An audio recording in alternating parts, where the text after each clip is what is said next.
cancelado o programa do governo federal para quem tem glaucoma e é atendido no Banco dos Olhos de Sorocaba. Casa do Turista em Sorocaba fica fechada aos fins de semana. Quem mora no Jardim Prestes de Barros, em Sorocaba, faz protesto por conta de uma área que estaria abandonada.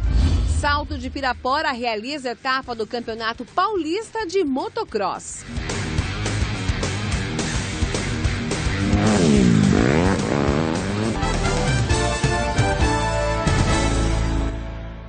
Olá, boa noite.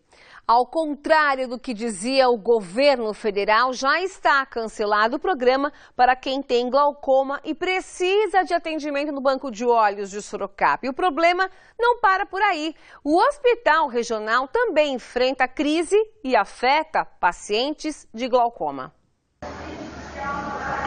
Com uma câmera escondida, entramos no setor desativado, onde antes existiam 1.200 pacientes todos os meses, hoje só consultórios e corredores vazios. Segundo essa mulher que trabalha no regional e não quis se identificar, o atendimento foi encerrado do dia para a noite, sem justificativa. Eles iam lá, subiam e daí as cirurgias iam ser remarcadas. Até então porque eles pensavam que isso não fosse uma coisa definitiva, fosse temporário, com algum problema temporário.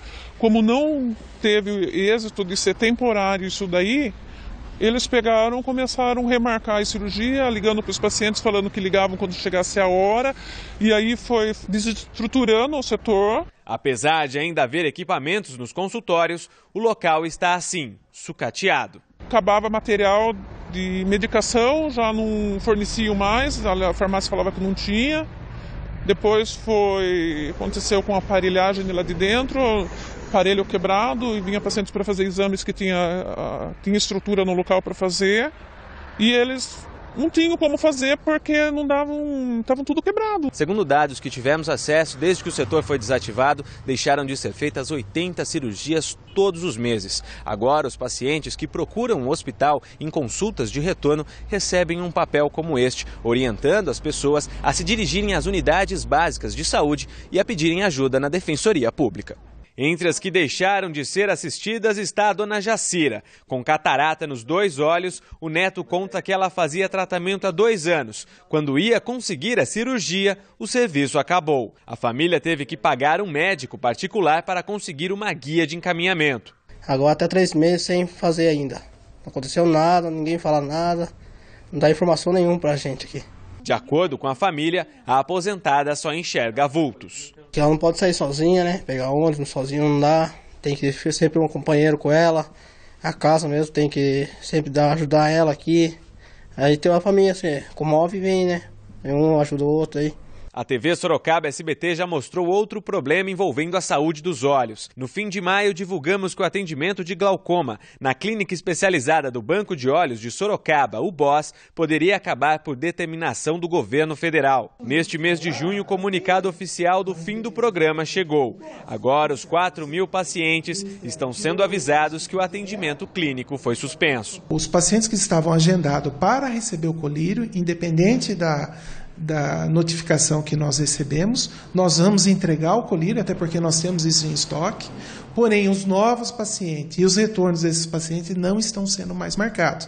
Eles estão sendo orientados para seguir o novo fluxo, que é o recebimento do medicamento através da farmácia especializada. Enquanto os responsáveis pela saúde pública fecham os olhos para os problemas, quem depende do atendimento ainda tem esperança que a situação melhore. Espero que aconteça a cirurgia dela, né? Mais logo possível, né? O conjunto hospitalar de Sorocaba, por meio de nota, informou que, conforme acordo firmado com o Banco de Olhos de Sorocaba, a unidade passou a ser referência para atendimento. Todos os pacientes que recebiam atendimento no hospital foram encaminhados para continuar o tratamento no BOS. A unidade permanece com uma equipe de oftalmologistas que presta atendimento a pacientes de menor complexidade ou que estão internados. Em relação ao caso da paciente Jacira Catarina Jesus, informaram que cabe ao município realizar o encaminhamento ao BOS. Entramos em contato com a prefeitura, mas não tivemos resposta. Ou seja, tratamento para glaucoma em Sorocaba se tornou um jogo de empurra. E o pior, o poder público federal parece não reconhecer a situação. Um homem foi preso em Sorocaba por ameaçar um casal. Renato Diniz tem as informações. A ocorrência foi na Vila Excelsior. Quando a polícia chegou ao local, encontrou um casal na sacada de um quarto. Eles disseram que estavam ali porque tinham sido intimidados por Samuel José dos Santos, servente de pedreiro de 39 anos, filho de uma das vítimas, um homem de 73 anos. Mesmo depois da chegada da polícia militar, Samuel continuou a fazer ameaças. No quarto dele, a polícia encontrou um canivete. O servente foi preso e, como não pagou fiança de R$1.000, foi encaminhado ao Centro de Detenção Provisória de Sorocaba. Em Tatuí, uma mulher ficou refém de bandidos por 12 horas. As informações deste caso com Nolan Robertos. A vítima foi sequestrada por volta das 3 horas da tarde de sexta-feira, quando estava no carro dela em um semáforo em Tatuí. Um motociclista armado ordenou que a mulher descesse do carro dela e entrasse em um outro veículo. De lá, ela foi levada para um cativeiro. 12 horas depois, por volta de 3 horas da manhã de sábado, ela foi abandonada. Ela, que é uma professora, foi abandonada aqui na Avenida Vice-Prefeito Pompeu Reale. Muito assustada e machucada, ela foi socorrida por uma testemunha que ligou para a PM. A mulher foi encaminhada para um pronto-socorro de Tatuí e já passa bem. O que chama a atenção da polícia é que os bandidos não pediram por resgate. Nolan Robertos, de Tatuí. A polícia procura um motorista que atropelou um ciclista na rodovia Raposo Tavares na noite de sábado e fugiu do local. O acidente foi na pista sentido capital, na região da Vila Sabiá, em Sorocaba. O Wellington Pedroso Leonardo, de 19 anos, chegou a ser socorrido, mas não resistiu. E um homem de 77 anos morreu depois de ser atropelado neste fim de semana em Tatuí. O motorista do carro estaria embriagado. O estado do veículo mostra a gravidade do acidente. Este amassado foi causado depois que Almiro Leite, de 77 anos, foi atropelado e morto na madrugada do último sábado. O idoso acordava todos os dias para caminhar na rodovia Antônio Romano Esquincariol, que liga Tatuí a Cerquilho. A suspeita da polícia é de que ele morreu quando atravessava a pista. O jovem de 19 anos que dirigiu o carro foi preso em flagrante e encaminhado ao CDP de Capão Bonito. O teste do bafômetro apontou embriaguez. Depois de atropelar o idoso, o suspeito ainda andou com o carro por mais 2 quilômetros com o corpo da vítima no capô. Quando ele parou o veículo para se desfazer do corpo e tentar fugir, foi rendido por uma testemunha que acompanhou todo o acidente. No velório, 6 filhos de Almiro se mostraram revoltados com a maneira que o pai morreu. Não é de hoje, acontecendo acidente lá e ninguém toma providência. Ali tem que ter providência naquela estrada ali, ó, que não é justo. Tu às vezes sai trabalhar, anda de bicicleta ali e o acidente acontece. Ainda falando em estradas, após o feriado de Corpus Christi, o movimento nas rodovias da região foi tranquilo nesta segunda-feira na volta para casa.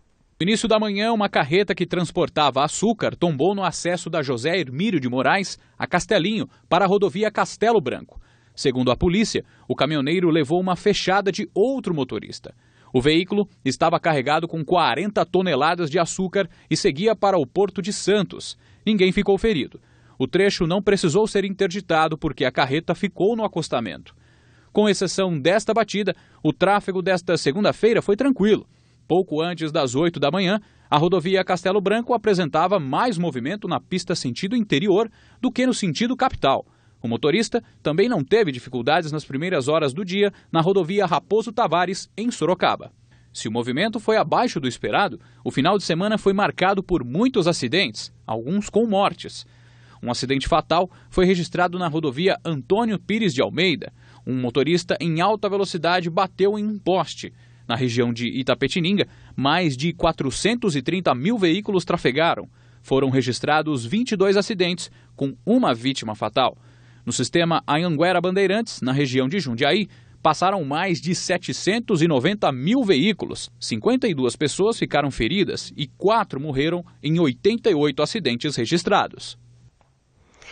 Aproximadamente 500 munições foram encontradas em um ônibus na rodovia Raposo Tavares, em Itapetininga. Segundo a polícia rodoviária, o material estava dentro de uma mochila. A polícia suspeitou de um dos passageiros que foi levado para a delegacia, mas o homem foi liberado, pois não tinham provas suficientes contra ele. 72 mudas de maconha foram encontradas em uma fazenda em Iperó. Segundo a Guarda Municipal, uma denúncia anônima levou os guardas até as plantas. A perícia foi chamada para localizar possíveis plantações naquela região. As mudas foram levadas para a delegacia, ninguém foi preso.